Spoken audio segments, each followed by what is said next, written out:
Fala galera, beleza? Tudo bem? Professor Theo aqui de novo com vocês. Agora eu vou gravar um exercício do IME 2006 a pedido de uma queridíssima aluna lá do cursinho GTP. E é uma questão um pouco trabalhosa, tá? Os pré-requisitos para você entender a questão não são muitos não, mas ela é trabalhosa. Você precisa entender um pouquinho de espelho plano, bem básicozinho, né? Saber que ângulo de incidência é igual ao ângulo de reflexão, mínimo, né? Algo bastante simples. Um pouquinho de geometria e também circuito elétrico. Você tem que saber calcular um resistor equivalente, um capacitor equivalente. E aí você consegue fazer o exercício, consegue acompanhar aqui a aula, tá? Então, sem mais delongas, vamos lá para o exercício porque ele é longo e trabalhoso. Tá? Eu vou ler aqui com vocês e vou marcando alguns pontos importantes. Então tá. Um raio luminoso incide ortogonalmente no ponto central de um espelho plano, MNPq. Espelho plano e quadrado. Isso aqui vai ser importante, esse quadrado, conforme a figura abaixo. Então aqui está aparecendo mais um retângulo, mas enfim é um quadrado, certo? Então tem aí um MNPq, um espelho plano. E vai um raio de luz chegar nele aí. Bom, girando-se o espelho de um certo ângulo em torno da aresta PQ, a aresta PQ está aqui, é como se aqui tivesse lá uma articulação, ele pode girar aí. Consegue-se que o raio refletido atinja a superfície horizontal S. Então o raio refletido, né? Você vai jogar o raio aqui, mas como esse espelho vai ser inclinado, ele vai rebater esse raio para baixo e vai atingir esta superfície S aqui num ponto qualquer. Ok? Tá indo? Com a sequência do giro, o ponto de chegada em S aproxima-se de PQ. Né? Então esse ponto P aqui vai ficando perto daquela aresta PQ, conforme você vai inclinando o espelho. No ponto de chegada em S, que fica mais próximo de PQ, está um sensor. Tem um sensorzinho lá onde vai bater o raio de luz, que ao ser atingido pelo raio refletido, gera uma tensão elétrica U proporcional à distância D. Veja que este ponto PQ tem uma certa distância da aresta. Tá? E vai gerar naquele sensor uma DDP que eu vou jogar no circuito. O circuito vai aparecer ainda. E a DDP gerada é proporcional a essa distância. Tá? Entre o ponto, referido ao ponto, e essa aresta, né, que é a aresta PQ. E quem é essa DDP? Essa DDP é dada por uma constante, que eu já vou mostrar para vocês, vezes a distância que eu vou ter que calcular. Ok? Longo exercício. Vamos lá. Vamos puxar já o circuito. Fixando o espelho na posição em que a distância D é mínima, lembra que eu quero a menor distância, hein? Eu quero aquele ponto D mínimo. Aplica-se, né, o mais próximo de PQ, aplica-se a tensão U aos terminais AB. Então bateu lá no sensor, gerou aqui nos terminais A e B desse circuito uma DDP, que é dada por aquela expressão U igual a KD lá em cima. Tá? Onde tem um circuito, ó, resistores em série, com paralelo, dois capacitores, uma chave Y aberta. Dado que todos os capacitores estão inicialmente descarregados, então não tem nenhum capacitor carregado, determine a energia, ele quer a energia que ficará armazenada, energia armazenada no capacitor C3, se a chave Y for fechada, assim, né, tem que fechar a chave Y e ela permanecer por um tempo muito longo, né? É o tempo de carregar o capacitor. Depois de carregado, ele quer saber qual é a energia nesse capacitor aqui. Ok? Vamos lá fazer? Ele está dizendo para nós que o comprimento PQ é 6 metros, então como o espelho é quadrado, todas as arestas têm 6 metros, isso vai ser obviamente importante, e a constante K é 12 volts por metro. Quando eu achar aquela distância D, eu multiplico pelo K, eu sei a DDP que vai estar nesses terminais aqui, AB. Bora lá? Vamos lá, sem medo de ser feliz. Eu dei uma adiantada aqui, eu vou um pouco rápido, porque o exercício é longo, depois vocês podem assistir o vídeo de novo. Então o raio incidiu aqui, o espelho, né, que estava aqui, o espelho estava aqui, sofreu uma inclinação, Aqui eu tenho meu ângulo de incidência, aqui eu tenho meu ângulo de reflexão, que são iguais pela lei da reflexão nos espelhos planos, né? Então, obviamente, este ângulo aqui também será igual a este ângulo. Vamos chamar ele de uma letrinha, alfa, beta, gama, o que você quiser. Eu gosto da letrinha θ, que é rápido de desenhar. Tá? Bom, sendo o θ aqui esses dois ângulos, aqui eu tenho ângulos opostos pelos vértices, também vai me dar ângulo θ, tá? Então esse ângulo aqui também é θ. E eu tenho aqui também retas paralelas cortada por transversal, o que vai dar ângulos alternos internos iguais. Onde você quer chegar, professor? Que esse ângulo aqui também é θ. E eu estou vendo um triângulo bem conhecido de vocês. Aqui eu vou dizer que é a base do triângulo, tá? E na base eu tenho o ângulo da base, os dois ângulos iguais. Então, os dois lados do triângulo têm que ser iguais. Ok? Tudo bem? Então eu vou ter aqui que o comprimento desse raio refletido, o raio foi refletido, mas ele tem um comprimento, a distância que ele percorre aqui também é d. É esse mesmo d que eu preciso calcular para calcular a DDP. Beleza? Bom, eu tentei fazer por aqui, não ficou trabalhoso, mas pelo teorema do ângulo externo, se esse cara é d, esse cara é d, o ângulo externo aqui é a soma desses caras, né? Então ele é θ mais θ, né? Ele não é d, né? Aqui é θ, aqui é θ, θ mais θ, 2θ. E eu vou tentar tirar daí a distância d, dessas informações que eu tenho aí. O raio está a uma altura de 3 metros, porque ele vai no centro do espelho, e o espelho é de 6 metros de aresta, tá? Então eu tirei aqui esse raio e já desenhei aqui para vocês, para a gente ganhar tempo, tá? Então o raio está aqui, o raio refletido. E a gente viu que o ângulo que o raio refletido forma aqui embaixo é 2θ. E a altura é 3 metros aqui desse lado. Peguei esse triângulo aqui que eu vou pintar aqui para vocês, ó. Aresta, um comprimento aqui e uma altura aqui. Joguei esse triângulo lá para fora para ficar mais fácil da gente ver. Se você usar seno, né? Porque você sabe que seno do ângulo, no caso aí 2θ, é o cateto oposto, que é o 3 metros, dividido pela hipotenusa, que é o d, e daqui eu consigo tirar o d, galera. O d vai dar 3 sobre o seno de 2θ. Eu não preciso nem calcular o ângulo, nada disso, porque eu quero apenas calcular o menor d possível, o d mínimo. E aí, o d mínimo é para o seno máximo, né? Porque eu estou dividindo por um número, quanto maior o número, menor a resposta. E eu sei quanto vale o seno máximo. O máximo que ele pode ser é 1. Tá?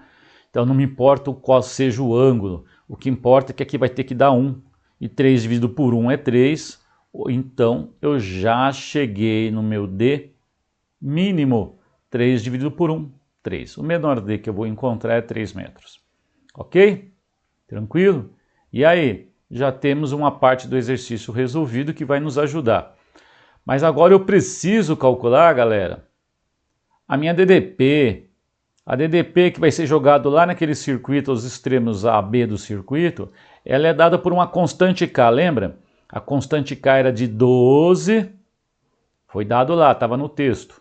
Volts, talvez você não lembra, você dá uma voltada lá depois. Volts por metro.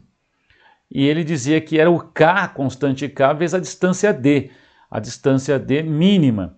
E eu consegui calcular a distância D mínima como 3 metros. Então resolvi essa parte já. Metro vai embora com metro aqui, multipliquei 36. Então a diferença de potencial AB vai ser jogada nos extremos lá do circuito, no ponto A e B, vai ser de 36 volts. Bora para o circuito, essa parte está resolvida. Bora para o circuito? Dei uma adiantada aqui no circuito para ficar fácil, né? Ficar fácil, senão a gente não acaba isso hoje. O circuito, a questão é longa. Beleza? Então bora lá. O que eu fiz aqui que já dei uma adiantada?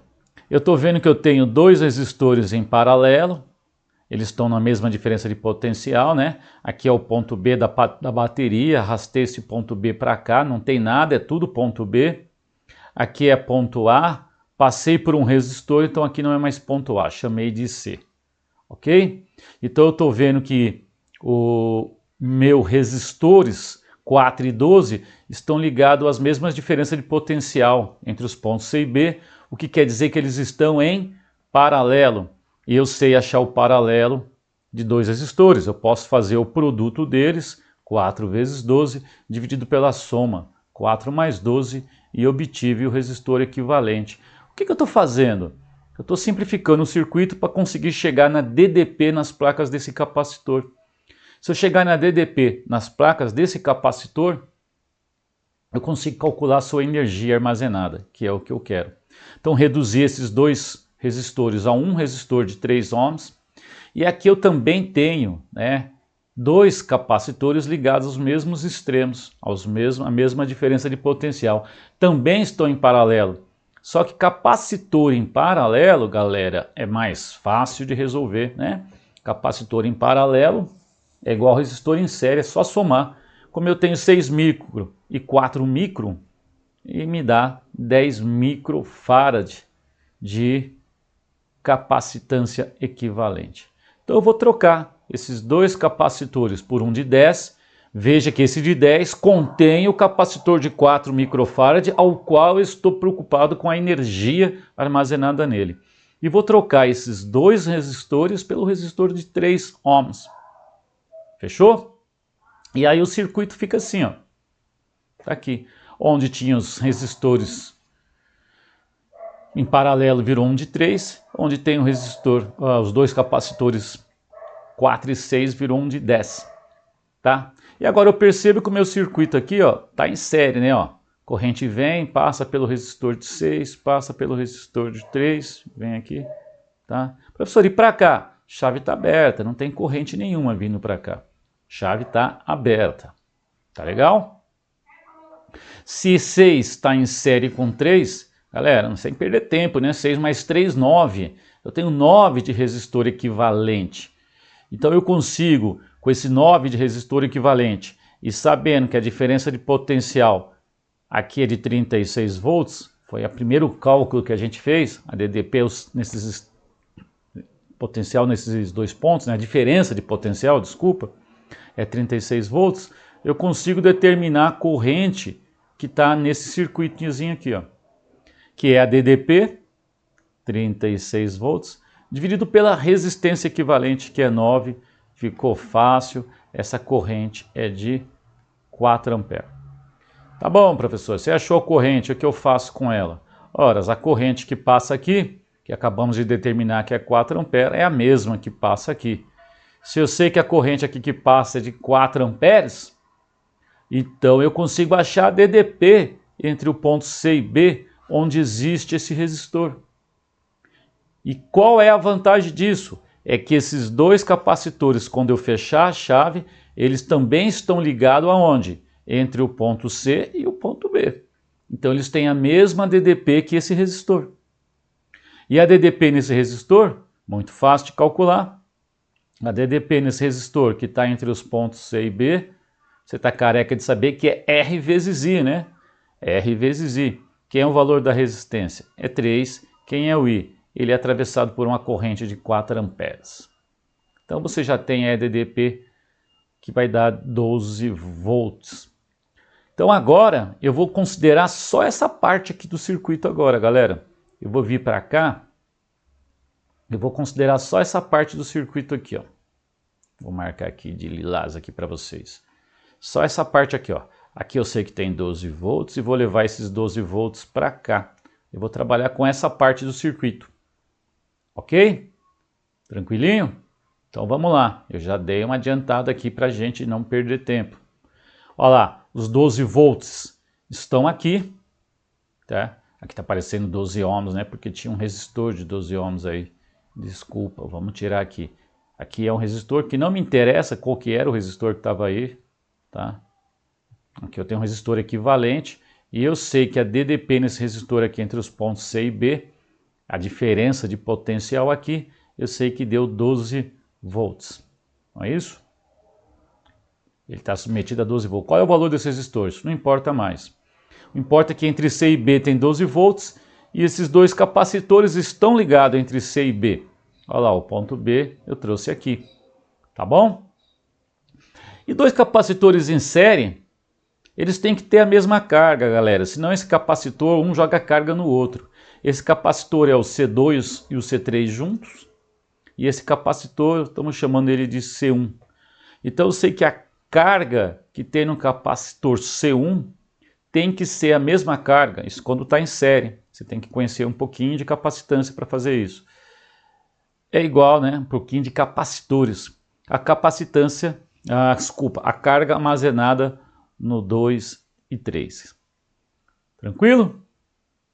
Bom, outra coisa que eu sei, que carga no capacitor é dada pela capacitância vezes o potencial entre suas placas. Então a carga no capacitor 1 é a capacitância vezes o potencial em 1.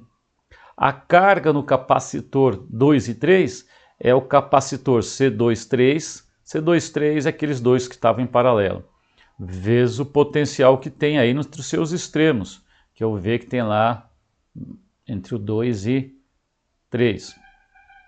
Ok? Que é o que eu quero achar. E eu sei que se eu somar a DDP desses dois caras que estão entre C e B, tem que dar os 12 volts. Tem que dar os 12 volts. Vamos de novo para não fazer confusão. Então vamos lá. Aqui tem uma DDP, uma diferença de potencial. Tá? Aqui tem uma diferença de potencial, só que eles estão ligados entre o ponto C e B, que tem 12 volts. Então a diferença de potencial nas placas deles é de 12 volts. Vou escrever isso, eu vou dizer que o potencial que tem nas placas do capacitor 1, somado com o potencial, né, na placa do capacitor representado ali por 2, 3, que é os dois que estão juntos, é igual a 12 volts. O que eu vou fazer?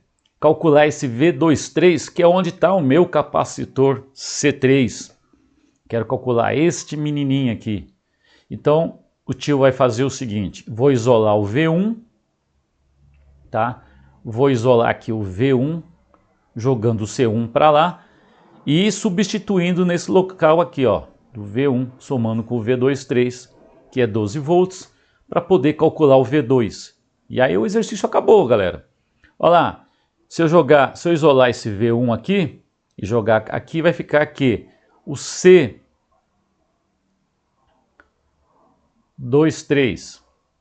vezes o potencial que tem nas placas dele, a placa que eles estão submetidos, dividido por quem? Eu passei dividindo aqui o C1, somado, né, ó, somado com o V que está no capacitor 2 e 3, porque eles estão em paralelo, tem que dar 12 volts.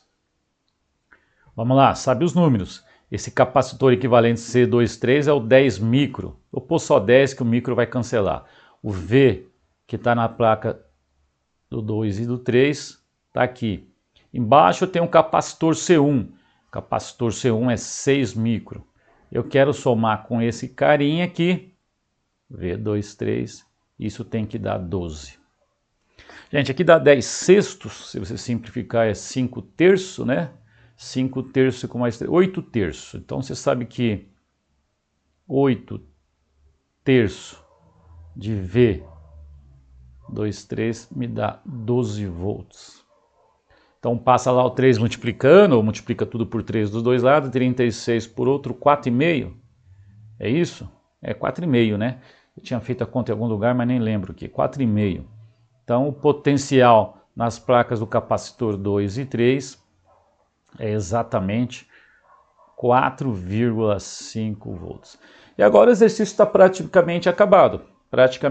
Cheguei nos 4,5 volts, tá? Que é 8 terços de V2. É isso mesmo, né? 3 vezes 12, 36. Divide por 8, 8. 4 vezes 8, 32. Isso, 4,5, tá certo. Bom, agora eu vou pegar isso aqui. Esse é o potencial que está na placa, né? Vamos voltar lá só para a gente dar uma olhada. Esse é o potencial que está nas placas do capacitor C2 e do capacitor C3, que é o capacitor que eu quero saber a energia armazenada. Então vamos pensar só no C3, que é 4 micro, que eu sei que está 4,5 volts nele, e eu vou só aplicar aqui a última equação. A energia armazenada pode ser calculado pela capacitância vezes o potencial, a diferença de potencial nas placas do capacitor dividido por 2, tá? Então essa continha aqui vai dar, o capacitor é de 4 micro, é 4 micro, né? É 4 vezes 10 a menos 6. Eu descobri que nas suas placas tem 4,5 volts de diferença de potencial, vai ao quadrado e divide por 2. Essa conta eu já tinha feito, estava dando 40,5 vezes 10 a menos 6 é energia, é joule. Se você transformar isso aqui para notação científica, vai dar 4,05 vezes 10 a menos 5 de joule. Essa é a resposta do exercício. Eu espero que eu tenha conseguido ajudá-los a entender. Qualquer coisa, manda por aí sugestão, perguntas, críticas, compartilha, pelo amor de Deus, ajuda aí o canal, compartilha, tá? E vamos crescendo aí, vamos caminhando aí, vocês me ajudam, eu ajudo vocês, ok? Então tá aí, galera, abraço para vocês e um bom restinho de semana.